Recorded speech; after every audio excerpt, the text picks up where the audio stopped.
What's up, gathered friends? I'm Vardaran, and welcome back to BIONICLE Autopsy, the show where we cut through Bionicle piece by piece.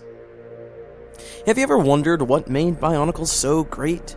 Why was it so different than any other LEGO line? Why was it special? What made it rise above all the others and skyrocket LEGO into success? What made Bionicle Bionicle? Well, perhaps the best way to answer this question is by asking another question. Was Bionicle an accident? We can find this out by going all the way back to the very beginning. In the year 1998, LEGO had been struggling to find a good foothold in the toy business. While still maintaining its recognition for being the pioneers of imagination since its founding in 1949, LEGO had begun seeing its sales start to plummet. And because LEGO lacked an intellectual property of their own and based their sets on a few common themes, which were covered in my What If Bionicle Never Ended autopsy, LEGO was kind of at a loss for what to do. However, there happened to be one very, very popular cult phenomenon at the time. One that LEGO was able to capitalize on and boost up their sales just a bit more to survive and keep their name out there. And that phenomenon was Star Wars. And Star Wars was a hit. It introduced something that LEGO had never really done before. It was a line that had its own story, a setting, location, characters with their own names and personalities, and violence. In fact, so much so that LEGO almost rejected the idea of having Star Wars sets. They were scared of straying too far from their original idea of child-friendly imagination being the selling point of their toys. But Star Wars was a massive success. However, it unfortunately wasn't LEGO's own intellectual property. And because of this, LEGO noticed that most of the profits weren't going to them, but instead to Lucasfilm. So what does this have to do with Bionicle? Well, everything. Since Star Wars was so successful, this kickstarted the idea of LEGO wanting to create their own IP with its own story. And so, come 1999, LEGO creates Slizers, or Throwbots if you're in the US. Now, Slizers was kind of a gamble for LEGO. They were testing to see if the idea of a story-driven LEGO theme would actually sell. And surprisingly, it did.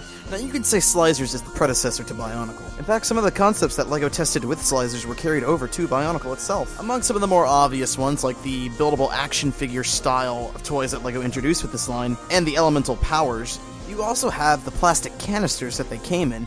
Now, LEGO originally intended for this design to be used in vending machines that were meant to be distributed around convenience stores and gas stations, with the purpose of being inexpensive. That way children would be able to buy the sets with pocket change, rather than having to rely on their parents for every single one. And speaking of buying every single one, Slizers also introduced the concept of collectibles.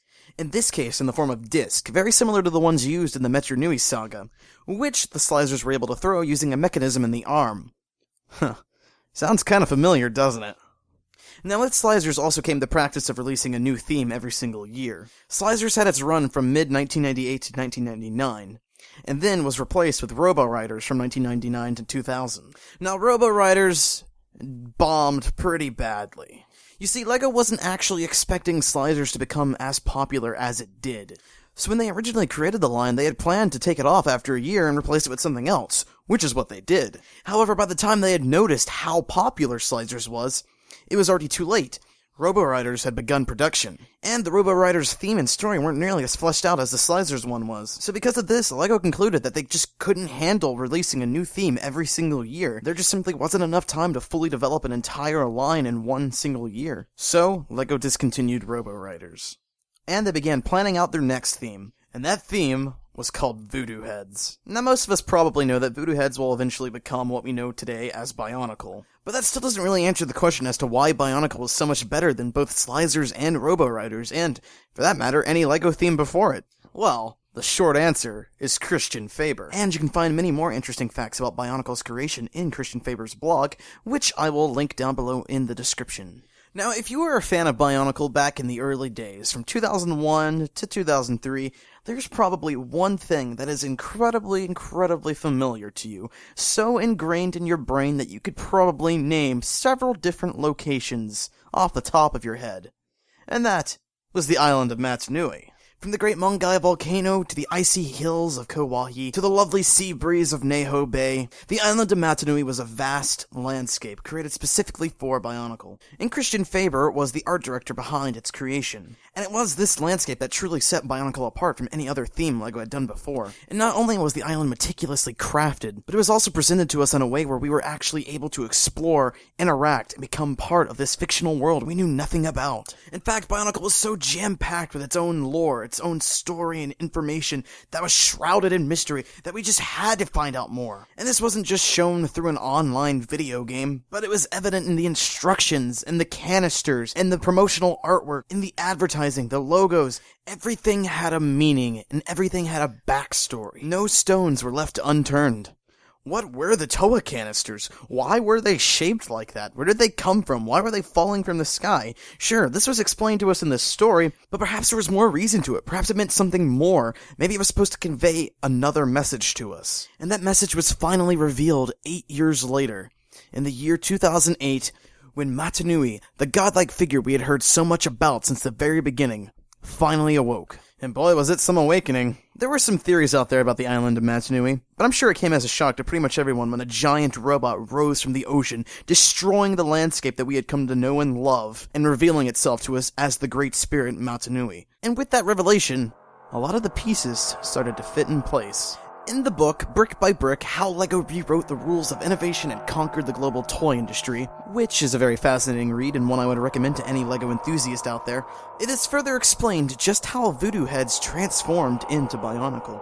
Remember Christian Faber, that guy who I said was basically the reason Bionicle is so different than any other LEGO theme before? Well, he can be credited with a lot more than just developing the island of Mata Nui. Because sure, Bionicle had a lot going for it. It was the sole LEGO line that actually skyrocketed LEGO back into success, as well as pioneered the buildable action figure system, a trademark that LEGO founded, and a lot of other companies copied. It was the first LEGO line that really used the internet as a means of advertising, with the video games, the websites, and the competitions. And not only was it cheaper than most system sets, but it also featured tons of collectibles that kids could trade and compare, as well as featuring several mechanized functions, as well as more playability than most LEGO sets. But the biggest claim to fame that Bionicle has over any other LEGO line, past or present, is without a doubt its story. Because around the time that Christian Faber was hired as the art director for Bionicle, he had been diagnosed with a benign brain tumor, one that would spread if he didn't take medication every day. And as he took said medication, he had a thought. He imagined, what if each pill contained a tiny soldier that went down into his body and fought off an evil infection that was spreading from his brain, fighting so tenaciously that one day the infection would be defeated, and he would awaken healthy again.